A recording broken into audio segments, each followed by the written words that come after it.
사랑하는 성도 여러분, 좋은 아침입니다. 이 아침 시편 5편 말씀으로 새벽 기도회를 시작합니다. 여호와여, 나의 말에 귀를 기울이사 나의 심정을 헤아려 주소서. 나의 왕, 나의 하나님이여, 내가 부르짖는 소리를 들으소서. 내가 주께 기도하나이다. 여호와여, 아침에 주께서 나의 소리를 들으시리니 아침에 내가 주께 기도하고 바라리이다. 주는 죄악을 기뻐하는 신이 아니시니 악이 주와 함께 머물지 못하며 오만한 자들이 주의 목전에 서지 못하리이다. 주는 모든 행악자를 미워하시며 거짓말하는 자들을 멸망시키시리이다. 여호와께서는 피 흘리기를 즐기는 자와 속이는 자를 싫어하시나이다. 아멘. 환난 중에 외치는 기도를 들으실 뿐만 아니라 우리의 마음을 헤아려 주시며 위로하여 주시는 하나님께 감사와 찬송을 올려드립니다.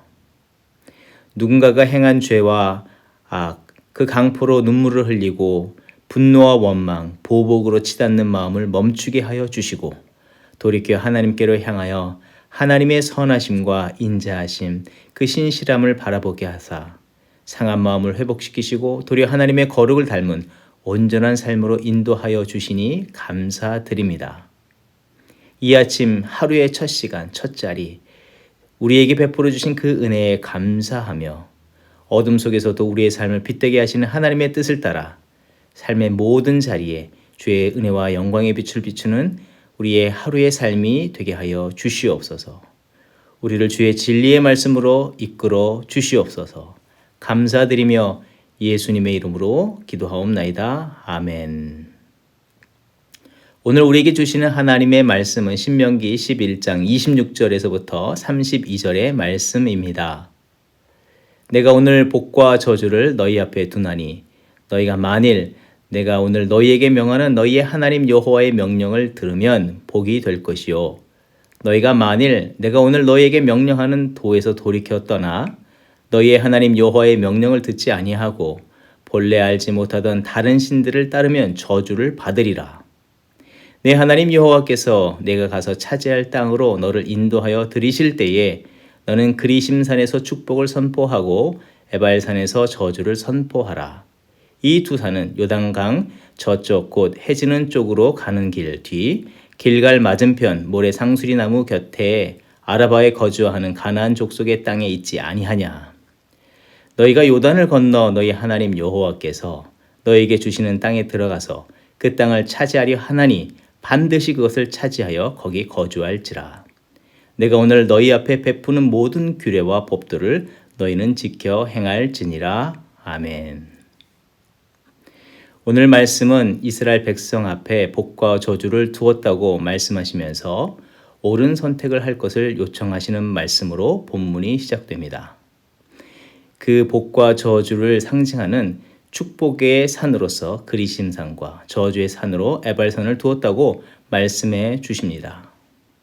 먼저 복과 저주의 상징으로 사용하신 그리심산과 에발산에 관하여 잠시 살펴보면 가나안의 세겜 성읍을 중심으로 좌우편에 서 있는 산입니다. 그리심산은 축복을 의미하는 바와 같이 무성한 수풀이 있는가 하면 에발산은 수목이 거의 없는 바위산과 같은 모습을 하고 있습니다.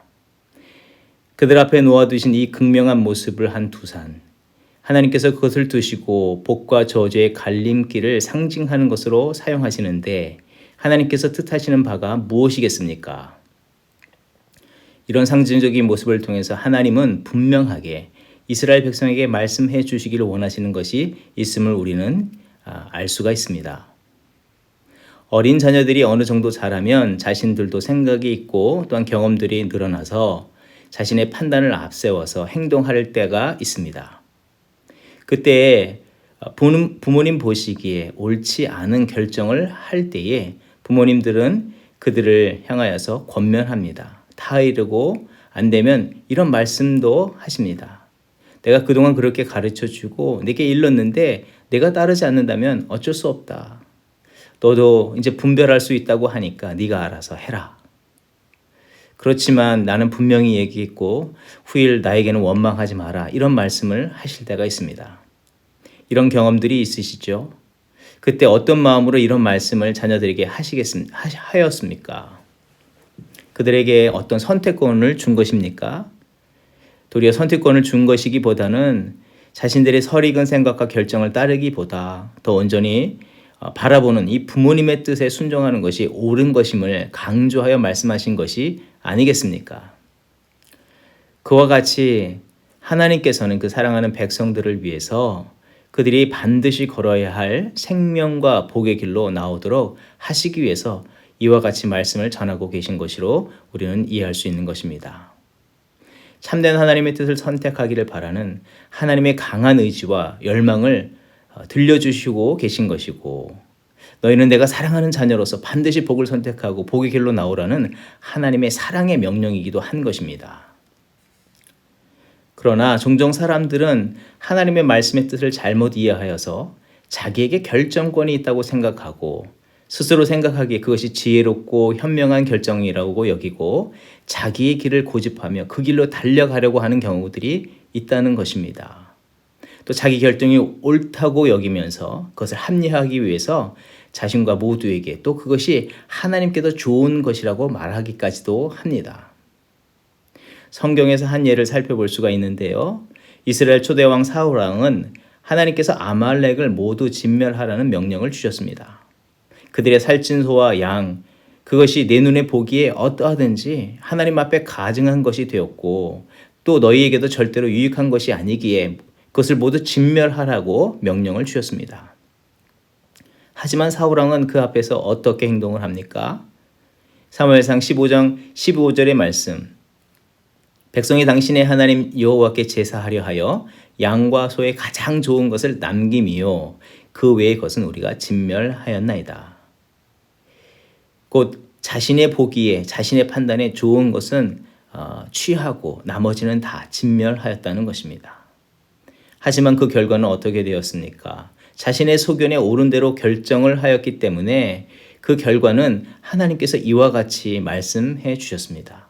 사무엘상 15장 22절 이하의 말씀, 사무엘이 가로되 여호와께서 번제와 다른 제사를 그 목소리 순종하는 것을 좋아하심 같이 좋아하시겠나이까? 순종이 제사보다 낫고 듣는 것이 수양의 기름보다 나으니 이는 거역하는 것을 사술의 죄와 같고 완고한 것은 사신 우상에게 절하는 죄와 같음이라. 왕이 여호와의 말씀을 버렸으므로 여호와께서도 왕을 버려 왕이 되지 못하게 하셨나이다. 하나님의 뜻을 순종하지 않고 자기의 결정을 고집한 결과 하나님의 뜻을 거역할 뿐만 아니라 그가 왕이 되는 일이 이제 멈춰지게 되었다는 것입니다. 이러한 모습이 사울만의 문제만은 아닐 것입니다. 우리의 삶의 순간에서 하나님의 뜻에 순복하지 않고 우리의 결정, 우리의 판단을 앞세서 살아가는 모든 모습 속에서 그런 모습이 있다는 것을 우리는 알 수가 있는 것입니다. 섣부른 판단으로 열심히 자기 길을 걸어갔지만 그 길에서 만나지 않아야 할 강도를 만나 모든 것을 속절없이 빼앗겨 버리는 그런 경험들을 하곤 하지 않았습니까? 또 정말 생각하기에 예상하지도 못했던 그런 난관을 만나고 그 속에 갇혀서 빠져나오지 못했던 그런 경우들이 있지 않았냐 하는 것입니다. 믿음의 여정, 이 믿음의 삶에서 마치 우리가 자유롭게 선택할 수 있는 기회가 주어졌다고 여겨질 때일지라도 또 자기가 100번 생각해봐도 그것이 자기를 만족하게 하고 자기를 자유케 할 어떤 것이라고 여겨질지라도 그 순간에 하나님의 참된 뜻이 무엇인지를 먼저 묻고 그 뜻을 따라서 행하는 그런 성도가 되어야 하는 줄 믿습니다. 그런 측면에서 하나님께서 너희 앞에 복과 저주를 두었나니 라는 말씀을 하셨다는 것입니다. 자기의 선택에 따른 복과 저주를 생각하기보다 그 복과 저주를 주장하시는 하나님과 그의 참되신 뜻에 더욱 집중해야 할 것을 말씀하고 있는 것입니다. 그래서 성경은 더더욱 이 부분을 강조하고 있는 것입니다. 축복의 산인 그리심산과 저주의 산인 에발산을 구분짓는 그 갈림길에는 세겜 서급이 있었습니다. 세겜은 이스라엘 역사에 있어서 영적으로 매우 상징적인 성읍 중의 한 장소입니다. 창세기를 보게 되면 하나님께서 아브라함에게 너는 너의 본토 친척 아비 집을 떠나 내가 네게 지시할 땅으로 가라 명령했을 때 순종하여서 그가 갔던 곳이 가나안이었고 가나안에 도착한 장소가 바로 이 세겜이었습니다. 또 그 자리에서 아브라함은 믿음의 제단을 하나님께 쌓아 올려드렸습니다. 또 여호수아 24장에 보게 되면 여호수아가 고별 설교를 한 장소가 바로 세겜입니다. 그리고 출애굽할 때 이스라엘 백성이 요셉의 뼈를 장사 지내기 위해서 모셔 나와서 묻은 곳이 바로 또 이 세겜이라는 것입니다. 여호수아가 그의 고별 설교할 때에 무엇이라고 그 세겜에서 선포하였습니까? 만일 여호와를 섬기는 것이 너에게 좋지 않게 보이거든 너희 조상들이 강 저쪽에서 섬기던 신들이든지 또는 너희가 거주하는 땅에 있는 아모리 족속의 신들이든지 너희가 섬길 자를 오늘 택하라. 오직 나는 나와 내 집은 여호와를 섬기겠노라 라고 고별 설교에서 선포하였습니다. 곧 이 세겜을 기점으로 축복의 삶과 저주의 산으로 갈려지게 되는데 그 중심에 이 세겜이 있다는 것입니다. 이 세겜은 하나님께 믿음으로 제단을 드렸던 장소입니다. 하나님의 말씀을 더욱더 믿었고 하나님의 약속을 따라 살았던 사람들이 그 자리에 서서 하나님을 향한 그 믿음의 고백을 드렸던 그 장소라는 것입니다. 곧 축복을 얻는다는 것은 무엇이겠습니까? 그 산에 올라가는 것, 저쪽 산에 올라가는 것, 피하는 것, 그것이 중요한 것이 아니라 하나님의 말씀, 하나님의 온전한 뜻을 선택하고 그 길로 나아가는 길만이 복된 자리로 나간다는 것을 성경은 말해주고 있다는 것입니다. 그래서 오늘 말씀의 강조점은 무엇이겠습니까? 우리 눈에 보이는 복과 저주, 축복의 산과 저주의 산이 부각되어 보일지 모르지만 실제 본문이 강하게 강조하는 말씀은 다름 아니라 27절과 32절 너에게 명하는 하나님의 명령을 들으라. 내가 오늘 너에게 베푸는 모든 규례와 법들을 지켜 행하라는 그 말씀이라는 것입니다. 믿음의 인물들과 믿음의 선조들의 삶에서 하나님의 복을 받는 그 중요한 시점은 어디였습니까? 그런 기점은 어디였습니까? 하나님께서 기쁘시게 여기시는 하나님의 뜻에 순종하는 그런 삶을 살았을 때에 그들이 복된 인물들이 되었다는 것입니다. 하나님께서 그런 자들을 기뻐하시고 하나님께서 그들을 하나님의 마음에 기억하고 또 기억하여 주신다는 것입니다. 하나님께서는 이미 우리에게 첫사람 아담을 통해서 이 상황들을 이런 믿음의 구도를 말씀해 주셨습니다. 창세기 2장 16절 이하의 말씀 여호와 하나님이 그 사람에게 명하여 이르되 동상 각종 나무의 열매는 내가 임의로 먹되 선악을 알게 하는 나무의 열매는 먹지 말라. 내가 먹는 날에는 반드시 죽으리라 하시니라. 그 앞에 선과 악을 알게 하는 나무를 두셨지만 중요한 것은 하나님의 말씀에 순종하고 하나님과 맺은 그 약속을 지키는 것이 복을 얻는 길임을 하나님은 이 창세기 2장에서 이미 우리에게 말씀해 주셨다는 것입니다. 오늘 이 모세를 통해서 전달받는 이 하나님의 말씀을 통해서 하나님이 우리에게 하고 싶으신 말씀은 무엇이겠습니까? 우리의 스스로의 어떤 판단과 결정이 아니라 오직 믿음으로 하나님의 말씀을 의지하여 하나님의 뜻을 순종으로 감당하고 그 예비하신 은혜의 자리로 나아가는 것을 하나님께서 원하시는 것이 아니겠습니까? 사랑하는 성도 여러분, 오늘 우리는 어떤 삶을 이루어야 하겠습니까? 하나님의 말씀 의지하고 그 약속을 따라 기쁨의 순종으로 주께서 예비하신 은혜의 자리, 그 사랑의 자리로 신실하게 올라가는 저와 여러분이 되어야 될 줄 믿습니다. 하나님은 오늘도 우리 앞에 이 축복의 산 위에서 두 팔을 벌리고 우리를 그렇게 맞아 주실 것이라는 것입니다.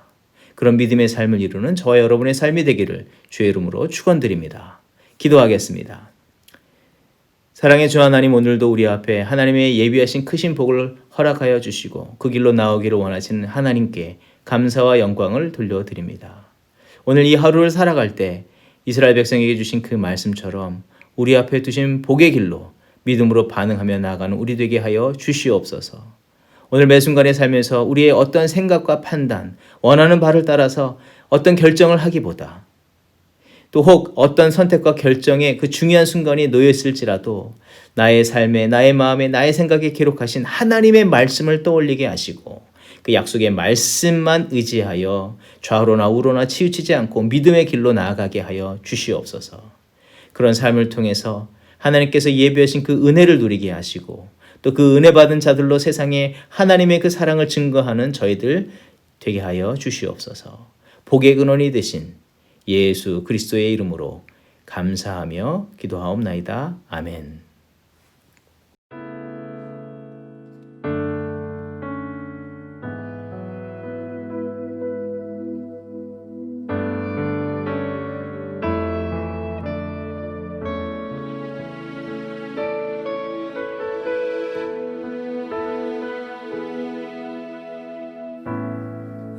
의지했던 모든 것 변해가고 억울한 마음은 커져가네. 부끄러움 없이 살고 싶은 마음 주님 아시네.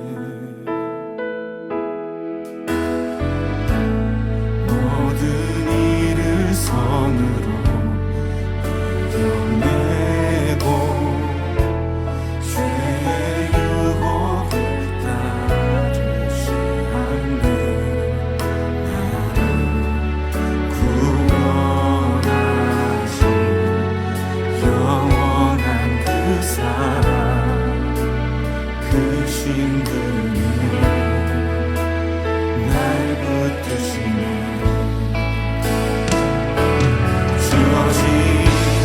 내 삶이 작게만 보여도 선하신 주 나를 이끄신 번에 중심을 보시는 주님만 따르네. 날 택하신 주만 의지해.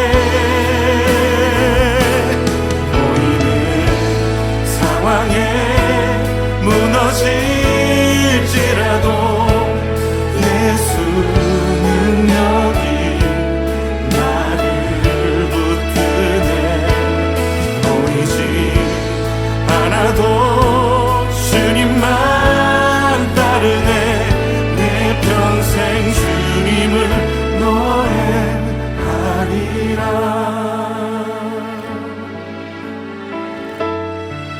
모든 일을 선으로 이겨내고 죄의 유혹을 따르지 않네. 나를 구원하신 영원한 그 사랑 그 신근에 날 붙드시네.